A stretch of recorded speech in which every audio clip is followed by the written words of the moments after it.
સુરેન્દ્રનગરમાંથી પદ્મશ્રીથી સન્માનિત એવા હાસ્ય કલાકાર સાબુદીન રાઠોડનું નામ મતદાર યાદીમાંથી દૂર કરવા માટે ઉઠેલી વાંધા અરજી બાદ સમગ્ર એસઆઈઆર પ્રક્રિયા અને વાંધા અરજીઓ પર મોટો પ્રશ્ન ઊભો થઈ રહ્યો છે। આ મુદ્દે કોંગ્રેસના ધારાસભ્ય ઋત્વિક મકવાણાએ ઇલેક્શન કચેરી પહોંચીને તીવ્ર પ્રતિકાર નોંધાવ્યો હતો। તેમણે આક્ષેપ કર્યો હતો કે ફોર્મ નંબર 7 ડમી મોબાઈલ નંબરથી ભરાયેલા છે, જે ગંભીર શંકા ઊભી કરે છે। તેમણે અમુક ચોક્કસ મતદારોને ટાર્ગેટ બનાવી લોકશાહી પ્રક્રિયાને ખોખલી કરવાનો પણ આરોપ લગાવ્યો હતો।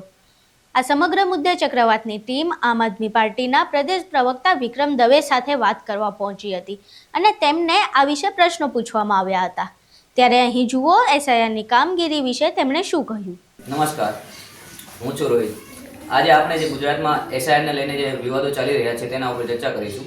આપણી વચ્ચે ઉપસ્થિત છે આમ આદમી પાર્ટીના પ્રવક્તા વિક્રમ દવે। સર, ગુજરાતમાં જે એસઆઈઆરને લઈને વિવાદ ચાલી રહ્યા છે અને જેમાં ફોર્મ નંબર 7ને લઈને જે વિવાદો ચાલી રહ્યા છે અને તેમાં મતદારોના નામ કાઢી નાખવામાં આવે છે, તો તેના ઉપર તમારું શું કહેવું છે? ફોર્મ નંબર 7ના વિવાદો નથી ચાલી રહ્યા, પણ મૂળભૂત વાત એમ છે કે 18 તારીખ સુધી ફોર્મ નંબર 6 અને ફોર્મ નંબર 7 ફોર્મ નંબર 7 છે એ ડિલિશન માટે છે, જેનું નામ ઓલરેડી આવી ગયું છે, પણ કોઈ પણ કારણોસર જે વ્યક્તિ અહીંયા ન રહેતી હોય જે તે જગ્યાએ અથવા કોઈને કંઈ વાંધા અરજી હોય તો એ ડ્રાફ્ટ યાદી જે છે એ ડ્રાફ્ટ યાદી છે એ એમાંથી 7 નંબરના ફોર્મ ભરી અને નામ કાઢી નાખવાની દરખાસ્ત હોય, એપ્લિકેશન હોય, એટલે એનું અત્યારે એપ્લિકેશન લેવાની પ્રોસેસ ચાલે છે। એની ડેટ 18 હતી, એના બદલે 30 તારીખ સુધી ઇલેક્શન કમિશન ઓફ ઇન્ડિયાએ એક્સટેન્ડ કરી છે કેરેલા હાઈકોર્ટના એક ઓર્ડર ઉપરથી। હવે એ 30 તારીખ પછી જેના નામ કાઢી નાખવાની દરખાસ્ત હોય, એમ માનો કે રોહિતનું નામ કાઢી નાખવાનું હોય, એવી દરખાસ્ત કોઈક બીજાએ કરી હોય તો રોહિતને હિયરિંગ માટે બોલાવશે।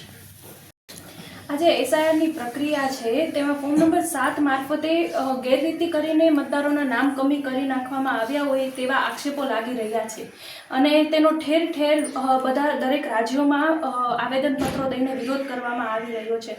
તો શું તમને લાગે છે કે આ એક પ્રકારની લોકશાહી પર ખતરાની ઘંટડી સમાન થઈ શકે આ બાબત? એમાં દેવાંશીબેન બે વસ્તુ છે। એક તો ઇલેક્શન કમિશન ઓફ ઇન્ડિયા અને ઇલેક્શન કમિશન ઓફ ગુજરાત, આ બંનેની વિશ્વસનીયતા થોડા સમયથી લોકોના મનમાં ઘટી છે એટલે આ બધા આવેદનપત્રો દેવાય છે। બાકી ખરેખર પ્રક્રિયા જાહેર કરી દીધી છે ઇલેક્શન કમિશને અને એ પ્રક્રિયાની અંદર 7 નંબરનું ફોર્મ ભરાઈ જાય એ પછી જેના વિરુદ્ધ 7 નંબરનું ફોર્મ ભરાયેલું છે અને છતાંય એમનું નામ ડ્રાફ્ટ યાદીમાં, ડ્રાફ્ટ યાદી એટલે શું કે જે શરૂઆતની યાદી જેની અંદર વાંધા અરજી હજી બાકી હોય એને ડ્રાફ્ટ યાદી કહેવાય। એમાંથી કમી થવાનું, સુધારો કરવાનું, ઉમેરો થવાનું, 6 નંબરના ફોર્મ ભરીને આ બધી પ્રક્રિયાઓ હજી બાકી છે। એટલે ઇલેક્શન કમિશને કાયદેસરનો એનો સમય આપેલો છે, 30 તારીખ સુધી 6 અને 7 નંબરના ફોર્મ ભરવાના છે અને એ પછી 10 તારીખ સુધી એનું હિયરિંગ થવાનું, 10 ફેબ્રુઆરી સુધી। એટલે આ જે પ્રોસેસ છે એ પ્રોસેસની અંદર સંપૂર્ણ સજાગ રહી અને જે આવેદનપત્રો દેવાના છે, રાષ્ટ્રીયકૃત પાર્ટીઓએ આવેદનપત્રો આપેલા છે। મતદારોના જૂથને જો કાઢી નાખવામાં આવ્યું હોય એવા આક્ષેપો પણ લાગી રહ્યા છે, તો તે બાબતે તમારું શું કહેવું છે? જી, જેમ BLO હોય છે ને એ સરકારે નિમેલા હોય છે, એમ રાષ્ટ્રીય પાર્ટી BLA નિમતા હોય છે, BLA2 દર બૂથની અંદર રાષ્ટ્રીય પાર્ટીના એક BLA2 હોય છે। એનો અધિકાર એને દેવામાં આવ્યો છે, ઇલેક્શન કમિશને અધિકાર દીધો છે કે એક દિવસની અંદર તમે 5 ફોર્મ એડિશન અથવા ડિલિશનના તમે સબમિટ કરી શકો।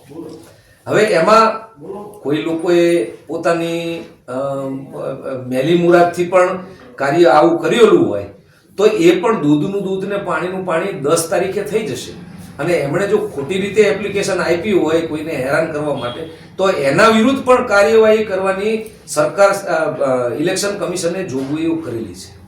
સર, ચૂંટણી પંચ દ્વારા તો એવું કહેવામાં આવે છે કે આ સંપૂર્ણ પ્રક્રિયા પારદર્શક અને કાયદેસર રીતે કરવામાં આવેલી છે, તો પછી આટલો બધો વિવાદ કેમ સર્જાય છે? શું તમને લાગે છે કે ચૂંટણી પંચ પર કોઈ પણ પ્રકારનું રાજકીય દબાણ કરવામાં આવી રહ્યું છે કે કોઈ રાજકીય પક્ષ દ્વારા દબાણ કરવામાં આવી રહ્યું છે? રાજકીય પક્ષ દ્વારા દબાણ થતું હશે, એમાં એના ઉપર હું કોઈ કમેન્ટ કરવા નથી માંગતો, પણ વાત એટલી જ છે કે ચૂંટણી પંચે એના કાગળો એનો જે સમયનું પત્રક છે એ પ્રમાણે એમણે પારદર્શિતાપૂર્વક એમણે એ આગળ ચાલેલા છે. હવે તો વાત એ છે કે જેને વાંધો છે અથવા જે ખોટું થાય છે એનું ધ્યાન દોરવાનું કામ એ સજાગ રહીને કરવાનું છે. હવે માત્ર આવેદનપત્ર દેવાથી કામ પતી નથી જતું. એ પ્રક્રિયા છે, એ પ્રક્રિયાની અંદર સજાગ બધાએ રહેવાનું છે. રાષ્ટ્રીય સ્તરે આ મુદ્દા ઉપર કોઈ એક્શન લેશે, એટલે કે વિરોધ કે કંઈ કરશે? જો આમ આદમી પાર્ટી છે ને એની વાત બહુ સ્પષ્ટ છે કે આ આપણું લોકતાંત્રિક પર્વ છે, આ ઉજવણી છે. દુનિયામાં આવડી મોટી લોકશાહી ક્યાંય નથી. એટલે આપણે એક વર્લ્ડ રેકોર્ડ સ્થાપિત કરી ચૂકેલા છે ને હજી પણ એ આપણો વર્લ્ડ રેકોર્ડ વધતો જાય છે. આપણને કોઈ લોકતાંત્રિક રીતે કોઈ પહોંચી શકે એમ નથી. આમ આદમી પાર્ટીની વાત બહુ સ્પષ્ટ છે કે કોઈ પણ મતદાર રહી ન જવો જોઈએ. એના માટે અમને અમારા હું BLA 1 છું, 62 વઢવાણનો. એવા 182 સીટો છે ગુજરાતની અંદર. તો બધી જ જગ્યાએ એક BLA 1 નિમેલા છે આમ આદમી પાર્ટીએ, અને અમે લોકોએ એક બૂથની અંદર BLA 2 નિમેલા છે. તો એક અમારા કાર્યકરો છે એમને બહુ સ્પષ્ટ સૂચના છે કે કોઈ પણ મતદાર આવે જેનું નામ નીકળી જવાની વાત હોય એને અમે ઠેઠ ARO સુધી સાથે જઈ અને એનું નામ ન નીકળી જાય એના માટે યોગ્ય કાર્યવાહી કરશું. કોઈ પણ પ્રશ્ન આગળ જતા એવું થાય કે આનું નિવારણ આવી જાય અને જે સાચો ખુલાસો છે કે આના પાછળ કોઈ ષડયંત્ર છે કે કોઈ પણ પોલિટિકલ પાર્ટીનો હાથ છે, તો એ તમારા સગા અથવા કોઈ પણ એવા જાણીતા વ્યક્તિ હોય તો શું તમે તમારું સગાબંધી જોશો કે તેમના ઉપર પણ ખિલાફ કોઈ કાર્યવાહી કરશો? જો એક વસ્તુ સમજો કે હું ભારતીય છું અને મને ખૂબ ગૌરવ છે કે ભારત છે એ દુનિયાનું મોટું લોકતંત્ર છે, અને એ લોકતંત્રને આંચ ન આવે એના માટે હું અંગત રીતે અને મારી પાર્ટી કટિબદ્ધ છે. એટલે આની અંદર લોકતાંત્રિક રીતે કોઈ પણ લોકતંત્ર સાથે ચેડા થતા હોય એમાં કોઈ સગાવાદ ન હોય, કારણ કે દેશ સર્વોચ્ચ છે, રાષ્ટ્ર છે એ સર્વોચ્ચ છે, અને રાષ્ટ્રને નુકસાન થતું હોય એમાં કોઈ સગાવાદ ન ચાલે. એમાં તો જે યોગ્ય જો અયોગ્ય વસ્તુ થતી હોય, ધાંધલી ફેલાવતા હોય, ખોટી એપ્લિકેશન 7 નંબરની કરાવતા હોય તો એમને ગોતવા જોઈને એમના વિરુદ્ધ ફોજદારી ગુનો દાખલ કરવો જોઈએ. અને ઇલેક્શન કમિશન નહીં કરે તો અમારી પાર્ટી છે એ માગણી કરવાની છે કે 7 નંબરના ખોટા ફોર્મ કોણે 10 તારીખ પછી કોણે ભરેલા છે અને એના ઉપર જે કંઈ હિયરિંગ થયું હોય અને ખોટું લાગે એવા જુદા પાડીને, જો એ બેનામી હશે તો એમને ગોતી, એમના મોબાઈલ નંબર હશે તો જે એપ્લિકન્ટ હશે એ એપ્લિકન્ટને ગોતી અને એના વિરુદ્ધ અમારે FIR ફાડવાની છે.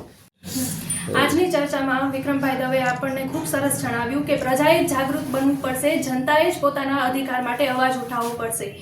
ચક્રવાત ન્યૂઝ સાથે ગઢવી દેવાંશી.